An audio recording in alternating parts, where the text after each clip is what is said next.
Donc on passe à l'étape suivante. Après la préparation de fossiles, on va passer au lavage et à la consolidation donc, de nos blocs et des fossiles qu'on aura préparés.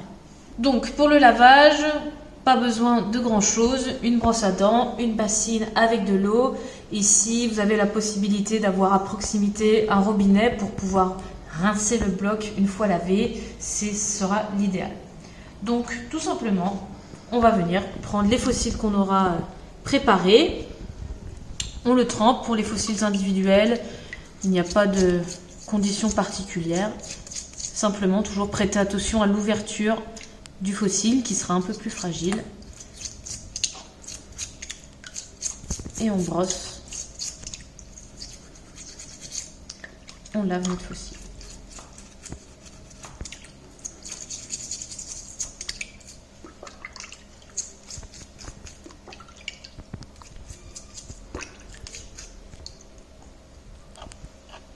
On va pouvoir le laisser sécher un instant avant de passer à la consolidation.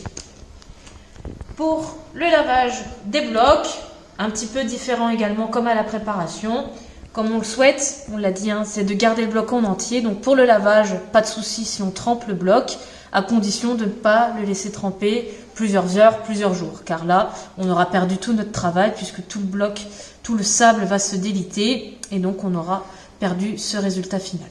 Donc malgré tout, on va pouvoir plonger notre bloc dans l'eau et de nouveau avec notre brosse à dents, frotter à même le bloc, à même le sable, ça va retirer les derniers petits grains et révéler tout plein de petits fossiles, petits coquillages qui n'étaient pas visibles avant le lavage.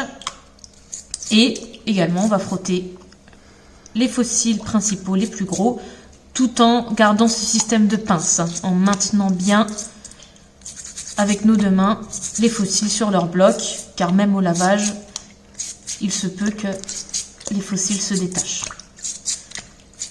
Donc on frotte bien sur l'ensemble du bloc, on peut retremper.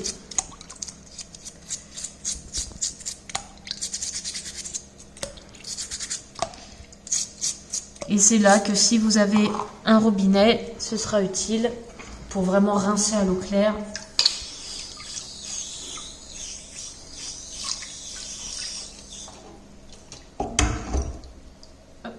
Et de nouveau, on va pouvoir laisser sécher un petit temps avant de procéder à la consolidation.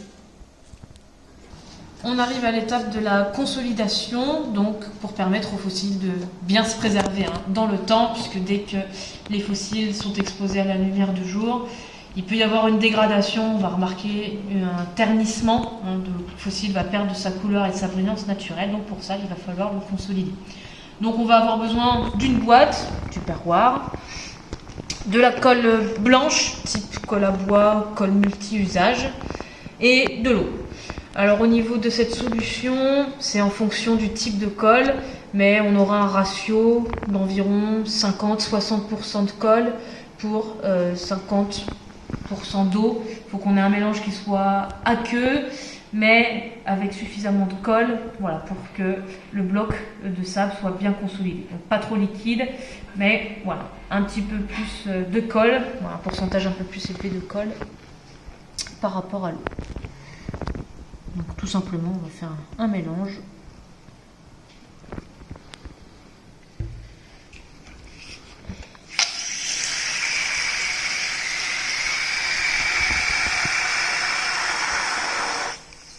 Donc on ajuste au fur et à mesure entre le pourcentage d'eau et de colle. Il faut bien diluer la colle dans l'eau à l'aide d'un pinceau ou d'un bâton.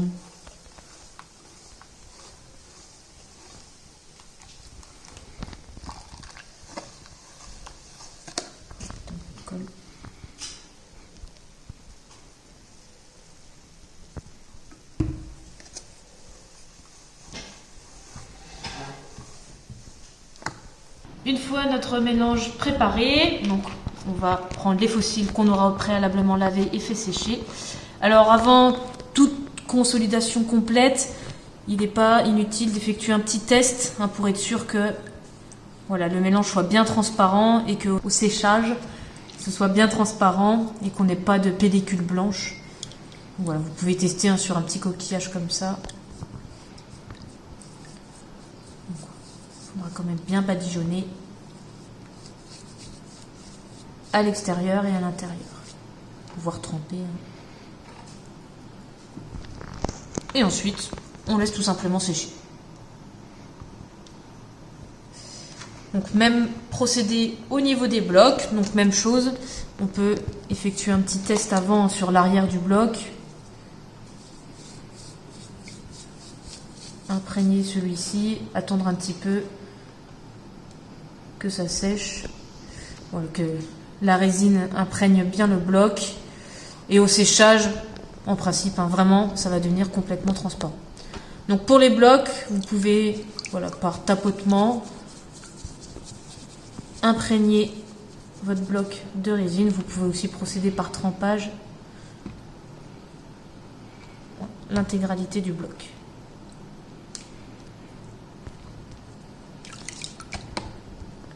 Il y en a partout. Et de nouveau, on va laisser sécher.